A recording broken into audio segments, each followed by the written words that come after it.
우리에게 주시는 하나님의 말씀 요나서 1장 11절 말씀부터 15절까지에 있는 말씀 보도록 합니다.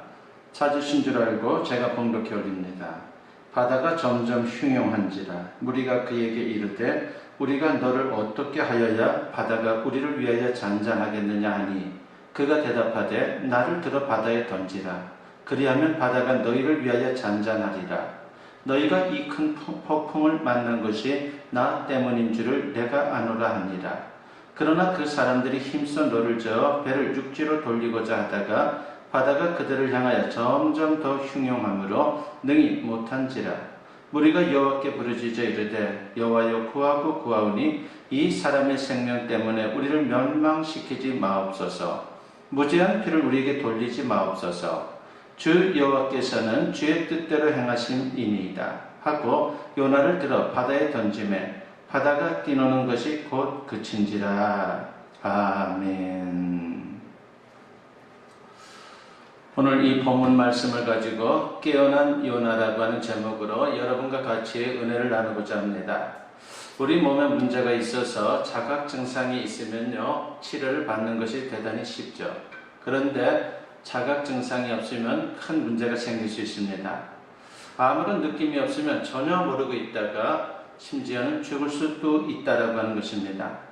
그런데 불감증 중에 가장 무서운 것이 있는데 그것은 바로 영적인 불감증입니다. 영혼이 죽어가는데도 모르고 있다가 영영 멸망당할 수 있기 때문에 영적인 불감증은 대단히 위험한 것입니다. 그러므로 영적으로 깨어 있어야 하는 것, 그것이 우리에게 대단히 중요한 것입니다. 세상에 살면서 영적으로 깨어있지 못하면 자신이 망하는 줄도 모르다가 갑자기 망할 수 있습니다. 그래서 때때로 하나님은 우리 영혼을 깨우기 위해서 고난을 주시기도 합니다. 일종의 고난이 경고음이 되는 것이죠. 크게 보면 하나님의 은혜라고 말할 수밖에 없습니다. 그런데 만약 경고음을 알아듣지 못하면 정말 심각합니다. 소망이 없는 것이죠. 오늘 본문에는 요나 이야기가 나옵니다. 요나는 영적 불감증으로 인해서 망해가는 그런 모습을 오늘 본문에서 보여주고 있습니다. 그때 하나님께서 그에게 경고음을 보냅니다. 그런데 다행히 요나는 정신을 차리고 돌이키게 됩니다. 그래서 자기도 살고 남도 살리는 그런 존귀한 인생이 되었다라고 하는 것입니다. 우리도 마찬가지입니다. 영적으로 항상 깨어 있어야 합니다. 하지만 그게 쉽지가 않습니다. 세상에 뒤섞여 살다 보면 나도 모르게 영적으로 잠을 자게 되고 영적 불감증에 걸릴 수 있습니다. 혹시라도 영적 불감증에 걸리면 무엇보다도 우리는 빨리 그 자리에서 벗어나야 합니다. 오늘 말씀을 통해서 우리의 영적 상태를 진단해 보았으면 합니다. 그래서 늘 영적으로 깨어서 승리하는 우리 모두가 되었으면 합니다. 요나라고 하는 사람, 요나는 선지자이죠. 그는 북이스라엘 왕국 출신으로 BC 8세기에 활동했던 선지자입니다. 어느 날 하나님께서 그에게 나타나 말씀하셨습니다. 니느웨로 가서 하나님의 말씀을 전하라고 말입니다. 이유가 뭡니까? 그곳 사람들이 너무 악해서 하나님이 심판할 수밖에 없다라고 하는 것입니다. 그러나 하나님은 그들에게 기회를 주고 싶었습니다. 만일 그들이 죄를 회개하면 심판을 철회하실 작정이었습니다. 그래서 요나에게 그곳에 가서 말씀을 전하라고, 심판의 말씀을 전하라고 명령을 한 것입니다. 니느웨는 당시 아수르 제국의 수도입니다. 그런데 아수르는 이스라엘의 적대 국가입니다. 이스라엘 사람과 그렇게 사이가 좋지 않은 것이죠. 얼마나 그들이 악독한지 나훔서 3장 1절에 보면은 니느웨를 가리켜서 피의 성이라고 그렇게 부르고 있습니다. 무지한 자의 피가 밤낮으로 끊임없이 흘러내리는 잔인한 도성이었다라고 하는 것입니다. 그들은 전쟁으로 정복을 하게 되면은 정복지 백성들을 잡아서 혀를 뽑았습니다. 그리고 땅에 4개의 말뚝을 박아서 사지를 묶어놓고 칼로 난도질을 했습니다. 한마디로 그들의 그런 모습은 짐승 같은 인간들이라고밖에 얘기할 수밖에 없습니다. 그럼에도 하나님은 그들에게 회개의 기회를 주려고 요나에게 참으로 귀한 사명을 준 것입니다. 하나님 말씀에 대한 요나의 반응은 어땠습니까? 기겁을 합니다. 그는 아마도 몹시 불쾌하고 혼란스러웠을 것입니다. 한편 두렵기도 했을 것입니다. 만약에 그곳에 가서 말씀을 전할 때에 그들이 거부하고 자신을 핍박하거나 죽이면 어떻게 하나 그런 생각이 들었을 것입니다. 그러면서 마음 한구석에는 무서움도 있었을 것입니다. 또 반대로 원수들이 회개하고 구원을 받는 것 또한 기분이 좋지를 않았습니다. 결국 그는 불순종하게 됩니다. 그렇게 해서 니느웨와 정반대 방향인 다시스로 도망을 가려고 했습니다. 니느웨는 지금의 이라크 북부에 위치하고 다시스는 지금의 스페인 남부 지브롤터 해안에 위치하고 있습니다. 정반대 방향으로 멀리 도망갈 작정을 그가 세우게 된 것입니다. 본문 3절 말씀해 보니까 그러나 요나가 여호와의 얼굴을 피하려고 일어나 다시스로 도망하려 하여 욥바로 내려갔더니 마침 다시스로 가는 배를 만난지라. 여호와의 얼굴을 피하여 그들과 함께 다시스로 가려고 배삭을 주고 배에 올랐더라 하겠습니다. 욥바 항구로 내려갔는데 마침 거기에 배가 있는 것입니다. 자기가 가고자 하는 그런 방향의 배, 참으로 다시스로 가려고 했는데 그 배가 거기에 기다리고 있었던 것이죠. 얼마나 반가웠겠습니까? 그러나 그게 시험인 줄도 모르고 그는 기쁜 마음으로 그 배에 올랐습니다. 그런 요나를 하나님께서 내버려 두실 리 없습니다. 본문 4절 말씀에 보면 여호와께서 큰 바람을 바다 위에 내리심에 바다 가운데 큰 폭풍이 일어나 배가 거의 깨지게 된지라 하고 있습니다. 요나는 불순종하고 도망쳤지만 하나님은 결코 포기하지 않고 큰 폭풍을 거기에 보냈습니다. 경고음을 보낸 것이죠. 얼마나 심한지 배가 깨질 지경이었다라고 그렇게 소개를 하고 있습니다. 그런 와중에 요나의 모습은 어떻습니까? 그는 잠을 자고 있었습니다. 오늘 본문 5절 하반절에 보면은 그러나 요나는 배 밑층에 내려가서 누워 깊이 잠이 든지라고 했습니다. 얼마나 깊이 잠이 빠졌는지 선원이나 승객들은 난리가 없었긴데도 요나는 전혀 모르고 잠만 자고 있었습니다. 그는 육신적으로 잠을 자고 있었을 뿐만이 아니라 영적으로도 깊이 잠자고 있었다라고 말할 수밖에 없습니다. 선원이나 승객들 입장에서는 신이 진노해서 이런 일이 생겼다라고 생각했습니다. 그래서 각각 자기가 믿는 신에게 기도합니다. 그래도 안 되니까 선장이 잠자는 요나를 흔들어 깨우며 기도하라고 그렇게 말합니다. 그리고 제비를 뽑게 되죠. 과연 누구 때문에 폭풍이 닥쳤는지 알고 싶었던 것입니다. 본문 7절 말씀해 보니까 그들이 서로 이르되 자 우리가 제비를 뽑아 이 재앙이 누구로 말미암아 우리에게 임하였나 알아보자 하고 그 제비를 뽑으니 제비가 요나에게 뽑힌지라고 했습니다. 때때로 하나님은 제비 뽑기를 통해서 당신의 뜻을 나타내기도 한다라고 하는 것입니다. 거기에 요나가 딱 걸렸습니다. 그렇습니다. 큰 폭풍이 불고 난리가 난 게 다 요나 때문이었습니다. 이처럼 세상에서 일어나는 온갖 고통과 난리가 때로는 믿는 자들의 죄악과 불순종 때문일 수 있다라고 하는 것을 우리에게 보여주는 것입니다. 하나님은 자비로우신 하나님이라 인간의 죄악을 오래 참습니다. 동시에 공의로운 하나님이기 때문에 인간의 죄악을 끝까지 참지는 않는다라고 하는 것입니다. 특히 믿는 자들의 죄악과 태만을 그냥 주님은 내버려 두지 않습니다. 아무리 세상의 죄악이 관영해도 믿는 자들이 영적으로 깨어있고 의로운 삶을 살면 하나님은 자비를 거두지 않습니다. 창세기 19장에는 소돔 고모라의 심판 이야기가 나옵니다. 그리고 바로 앞장의 18장에는 하나님께서 먼저 심판에 대해서 아브라함에게 통보하는 그런 장면이 나오죠. 그때 아브라함의 조카 롯의 가족이 생각나서 하나님께 기도했습니다. 의인이 있어도 한꺼번에 심판하실 작정입니까? 라고 말입니다. 의인 50명이 있으면 어떻게 하시겠습니까? 그러자 하나님께서 의인 50명을 찾으면 내가 그 성을 봐주겠다라고 그렇게 말씀을 하시죠. 그런데 아브라함이 아무래도 불안하니까 45명이 있으면 어떻게 하시겠습니까? 라고 또 묻습니다. 이런 식으로 해서 40명, 30명, 20명, 나중에는 10명이 있으면 어떻게 하실 것인지를 묻게 됩니다. 하나님은 그래도 심판을 철회하겠다라고 그렇게 말씀을 하십니다. 하지만 어떻게 됐습니까? 소돔성이 유황불 심판을 받게 됩니다. 그렇다면 소돔성이 심판을 받은 것은 과연 무엇 때문입니까? 죄악 때문입니까? 이 말도 맞지만 정확히 말하면 의인 10명이 없었기 때문이라고 하는 것입니다. 참된 믿음의 사람이 거기에 없었기 때문에 그 도성이 멸망당했다라고 하는 것입니다. 하나님은 온 세상 사람들이 범죄하고 타락하는 것보다 한 사람의 성도가 범죄하고 타락하는 것을 못 견뎌한다라고 하는 것입니다. 오늘 본문을 보십시오. 분명히 요나 한 사람 때문에 그 난리가 났습니다. 하나님의 백성들이 잘하면 세상에서 복덩이가 되는 것입니다. 하지만 잘못하면 애물단지가 되는 것입니다. 자기도 망하고 남도 망하게 하는 것입니다. 코로나19로 온 나라가 시끄럽습니다. 여기저기서 확진자가 발생하고 있습니다. 심지어 여러 교회에서 확진자가 발생하면서 교회에 대한 비난이 있는 게 사실입니다. 물론 광신적이고 맹신적인 교회와 사람들로 인해서 그런 원인이 발생하고 있지만, 그러니까 방역의 기본 원칙도 지키지 않는 사람들의 문제가 있기 때문에 이러한 문제가 또한 생기고 있다라고 말할 수밖에 없죠. 그런데 그들을 보면서 무조건 우리가 흥분할 것만이 아닙니다. 그런 일이 왜 일어났는지 의학적으로 방역적으로 분석하고 대비하는 게 당연히 중요하죠. 하지만 우리 그리스도인들 입장에서는 영적으로 이 모든 것들을 해석할 필요가 있다라고 하는 것입니다. 우리 인생 가운데 개인적으로든 공동체적으로든 어떤 일이 일어나는 것은 우연히 일어나는 것이 아닙니다. 성경을 보면 참새 한 마리가 하늘을 날다가 떨어져도 거기에 하나님의 섭리가 있다라고 주님은 분명히 말씀합니다. 큰 폭풍이 닥친 것이 요나 때문인 것처럼 지금 이 땅에 어려운 일들이 일어나는 것은 바로 나 때문이다라고 하는 것을 우리가 강조해서는 안 됩니다. 요즘 어렵다 해도 예전에 비해서 어떻습니까? 나라가 부강해지고 국민소득도 많이 올랐습니다. 한국교회는 또 얼마나 크고 화려해졌습니까? 성도들이 육신적으로 얼마나 많이 복을 받았습니까? 그러면서 모든 것을 당연히 여기고 하나님을 잊어버린 것은 아닙니까? 사명을 감당하는 열심을 내기보다는 세상에 빠져서 안일하게 지내고 있는 것은 아닙니까? 세상 사람들도 문제지만 먼저 우리 믿음의 사람들이 문제라고 하는 것을 우리가 분명히 인식할 필요가 있는 것입니다.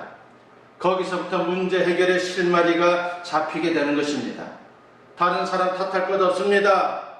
내 탓입니다.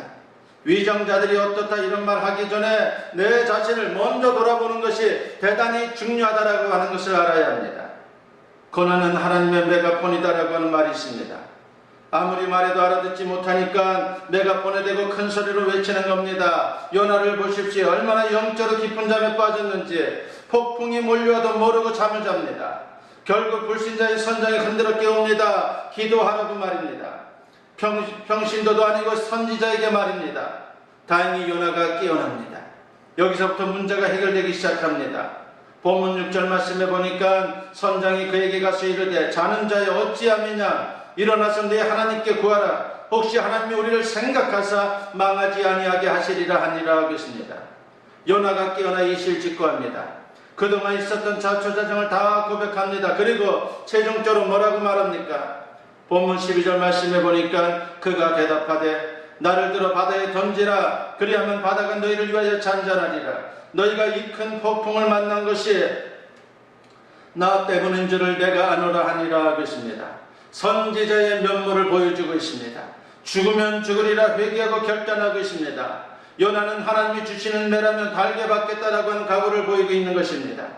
히브리서 12장 8절에 보면은 징계는 다 받는 것이거늘 너희에게 없으면 사생자여 친아들이 아니니라고 했습니다. 하나님의 자녀이기에 하나님의 백성이기에 하나님의 종이기에 하나님께서 매를 든다라고 하는 것입니다. 요나가 이런 사실을 깨달았습니다. 이와 같이 요나가 회개하고 결단하자 어떻게 됩니까? 요나가 죽었습니까? 아닙니다.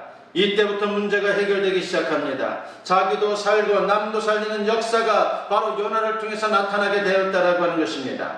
사고뭉치 천덕꾸러기에 애물단졌던 요나가 이제는 복덩이가 되는 그런 존귀한 인생이 되었습니다. 본문 15절 말씀에 보니까 요나를 들어 바다에 던짐에 바다가 뛰노는 것이 곧 그친지라 하겠습니다. 신기할 정도입니다. 선원들이 망설이다 하는 수 없이 바다에 던졌더니 거짓말처럼 거친 풍랑이 잔잔해졌습니다. 한편 요나는 어떻게 됐습니까? 본문 17절 말씀에 보니까 여호와께서 이미 큰 물고기를 예비하사 요나를 삼키게 하셨으므로 요나가 밤낮 3일을 물고기 뱃속에 있으니라 하겠습니다. 물고기 뱃속에 있었지만 죽지 않도록 하나님께서 보호해 주셨습니다. 그리고 결국은 살아났습니다. 요나서 2장 10절에 보니까는 여호와께서 그 물고기에게 말씀하시매 요나를 육지에 토하니라 하겠습니다. 요나가 영적으로 잠에서 깨어나 하나님께로 돌아오자 모든 게 해결되었습니다. 이사야 55장 7절에 보니까 악인은 그의 길을 불의한 자는 그의 생각을 버리고 여호와께로 돌아오라. 그리하면 그가 긍휼히 여기시리라. 우리 하나님께로 돌아오라. 그가 너그럽게 용서하시리라고 했습니다. 그뿐만이 아닙니다. 요나가 새롭게 변화되어 다시 니느웨로 돌아갑니다. 그리고 그가 외쳐 말씀을 전할 때에 모든 백성들이 회개하고 하나님께로 돌아왔습니다. 그러면서 니느웨를 향한 하나님의 심판도 철회가 되었습니다. 당시 니느웨 인구가 60만 명 정도인 것으로 추산이 되는데 그 엄청난 사람들이 다 구원을 받게 되었다라고 하는 것입니다. 요나가 깨어나자 이런 엄청난 일이 생겼습니다. 그렇습니다. 우리 개개인이 영적으로 깨어나면 나 자신도 살지만 가정도 교회도 더 나아가 이 나라 이 민족도 산다라고 하는 것을 우리가 잊어서는 안 됩니다. 그러므로 먼저 믿는 우리 성도들이 깨어나 기도하면 하나님께서 도와주신다라고 하는 이 사실을 분명히 믿어야 하는 것입니다. 역대하 7장 14절에 보니까 내 이름으로 일컫는 내 백성이 그들의 악한 길에서 떠나 스스로 낮추고 기도하여 내 얼굴을 찾으면 내가 하늘에서 듣고 그들의 죄를 사하고 그들의 땅을 고칠지라고 했습니다. 종교개혁자 존 낙시는 기도하는 한 사람이 기도 없는 한 민족보다 강하다라고 그렇게 말한 적이 있습니다. 그렇습니다. 일제강점기 때 일제는 이 땅의 교회를 핍박했습니다. 주일에도 강제노동을 시키고 그리고 신사참배를 시켰습니다. 그러던 중 일본은 1945년 8월 18일 조선의 전 기독교인 20만 명을 학살하려고 하는 그런 계획을 세우게 됩니다. 힘없어 핍박받던 이 나라의 믿음의 사람들은 하나님의 구원의 은혜를 구하면서 기도할 수밖에 없었습니다. 그런데 놀라운 역사가 나타났습니다. 하나님께서 믿는 사람들의 기도를 들으시고 은혜를 베푸셔서 연합군의 승리로 일본은 항복하게 되었고 8월 15일 우리는 해방이 되었습니다. 그래서 3일 후에 있을 20만 명의 조선 기독교인 대학살 계획은 수포로 돌아갔고 대신 일본 히로시마에 떨어진 원자 폭탄으로 일본인 20만 명의 목숨을 한순간에 날려버렸다라고 하는 것입니다. 이처럼 하나님은 하나님의 백성의 기도를 결코 외면하지 않고 응답하십니다. 나라가 위기 가운데 있을 때에 사회 곳곳에 부패한 모습을 볼 때에 가정과 일터와 교회가 힘들 때에 우리는 하나님께 나와 부르짖어야 합니다. 그러므로 엄청난 문제 앞에 우리는 누구를 탓하기 전에 나부터 회개해야 하는 것입니다. 영적으로 잠자고 있었던 것을, 기도하지 않았던 것을, 주님이 주신 사명을 제대로 감당하지 않았던 것을 주님 앞에 회개해야 합니다. 겟세마네 동산에서 잠자던 제자들에게 주신 예수님의 말씀이 있습니다. 마태복음 26장 40절과 41절에 보니까 제자들에게 오사 그 자는 것을 보시고 베드로에게 말씀하시되 너희가 나와 함께 한 시간도 이렇게 깨어 있을 수 없더냐. 시험에 들지 않게 깨어 기도하라. 마음에는 원이로되 육신이 약하도다 하시고 라고 했습니다. 사도 바울도 이런 말씀을 했습니다. 에베소서 5장 14절에 보면은 그러므로 이르시기를 잠자는 자여 깨어서 죽은 자들 가운데서 일어나라. 그리스도께서 너에게 빛이시리라 하셨느니라 하고 있습니다. 영적으로 깨어나면은 예수님이 함께 해주시고 빛의 역사, 승리의 역사가 나타난다라고 하는 것을 말하고 있는 것입니다. 기억하십시오. 우리가 깨어나면 모든 문제가 해결될 줄로 믿습니다. 나도 살고 남도 살리고 나라도 살릴 수 있다라고 하는 것을 우리가 분명히 믿어야 합니다. 지금 우리에게는 코로나19라고 하는 폭풍이 몰려와 있습니다. 깨어 기도하며 하나님께 나아가야 합니다. 무엇보다도 우리의 죄를 주님 앞에 회개해야 합니다. 형식적인 신앙으로 살아왔던 것, 거짓되게 살아왔던 것, 미워하며 살아왔던 것, 세상에서 빛과 소금의 사명을 감당하지 못했던 것, 이 모든 것을 주님 앞에 내려놓고 우리가 회개할 때에 주님은 우리의 죄를 사하시고 이 땅을 고쳐주실 것입니다. 부디 잠자는 요나가 아니라 깨어난 요나로 세상을 살릴 수 있는 저와 여러분 모두 될 수 있기를 주님의 이름으로 간절히 축원합니다. 기도드립니다. 사랑이 충만하신 아버지 하나님 감사합니다. 우리에게는 참으로 어려운 상황이 펼쳐지고 있습니다. 아버지 하나님, 요나에게 닥쳤던 그 폭풍우, 우리에게는 바로 코로나19라고 하는 폭풍우가 우리에게 닥쳐서 참으로 여러 가지를 힘들게 하는 상황입니다. 아버지 하나님, 누구를 탓하지 않게 하시고 먼저 우리의 신앙을 돌아보며 주님 앞에 바르게 서지 못했던 것을 주님 앞에 회개할 수 있도록 우리에게 역사하여 주시옵소서. 아버지 하나님이여, 이 나라 이 민족에게 있는 또한 죄악을 나의 죄로 생각하면서 주님 앞에 철저히 회개함으로 말미암아 우리가 진정 주님 앞에서 용서함 받게 하시고, 그래서 나뿐만이 아니라 이 나라 이 민족이 살아나는 놀라운 역사를 경험하는 하나님의 백성들 다 되게 하여 주시옵소서.